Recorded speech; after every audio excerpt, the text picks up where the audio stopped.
Can we talk about your children, starting with your oldest, Josh? Sure.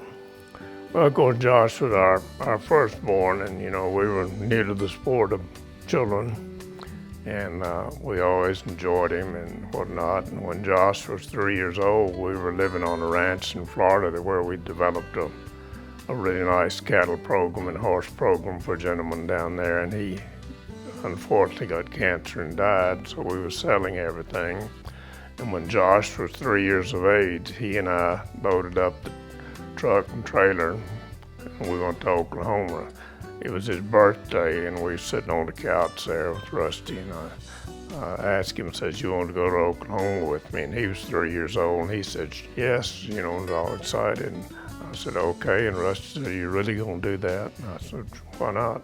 So we loaded up and headed off 1,300 miles to Oklahoma in the truck, and we had a great time. And we only got separated once during that whole trip, and that was when I was selling a horse and he couldn't find me. He'd gone to the bathroom. This guy that took care of the bathroom, he didn't know where Josh belonged, but he knew what area of the barn, so he was leading him back up that way when I came back. And that was an exciting trip, and he never cried an ounce until we got 150 miles from home, and then he started crying and cried all the way home.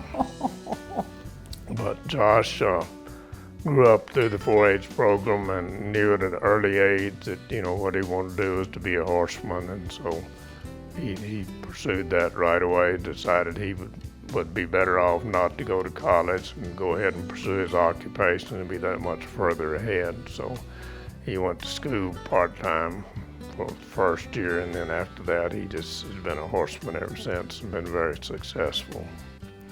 He was also a national 4-H horse record book winner and received a scholarship for that, so he's a very studious person as well. Seems like his work always complemented yours. Well, yes, pretty much. We just kind of followed in the same line. Right. And then Chris came along secondly. We had always decided that we wanted to adopt a child, and so we adopted Chris, and she's just been a true blessing to us. And she fooled with the horses some, but that wasn't really her thing. And she kind of did like me and went into education. And she and Monty, her husband, live in Lubbock, Texas now. She was with the Las Cruces school system until she retired. And then she moved over there where she's still working from home in education. And the baby, Ed. The baby, Ed, yeah. Ed came along a few years later, and he's been quite the guy. He's kept us on our toes. He's brilliant. He's a perfectionist. He's the one that made me finish this book, and he's the one that actually formatted the entire book, found all of the pictures. All I did was just write. He found all the pictures, put all that together, made it a family story as well as a horsemanship book, did all of that. And he was good at rodeo, but he didn't care a lot about training horses. He just wanted to ride the trained horses and go out and rope, and he was quite good at the college NRA, and then he went into snow skiing and paragliding and all of that. So he's always pushed the envelope as far as he could. But he's the one that's responsible for this book finally getting done.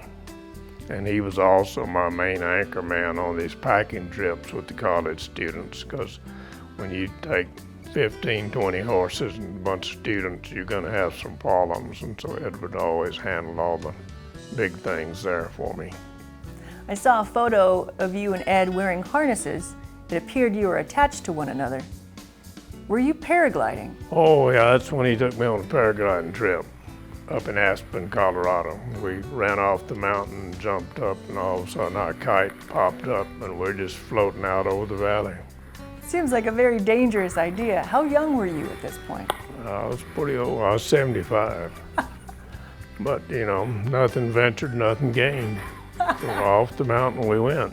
How was it? Oh, it was fun. I could see that it was a sport you could really get involved in. Just beautiful to look out and just be floating over the country and see everything. And then all of a sudden you come down for landing, and he knew I'd land it. we landed again. I think we went twice. That was exciting. What has your relationship with Ed taught you? It's taught me to be patient and to realize that we don't all think the same way. He's a little deeper thinker probably than I am about the activities he's doing, and just that we all can fit together and we can actually synergize by working with one another and working through our ideas. Perseverance is one of his great traits.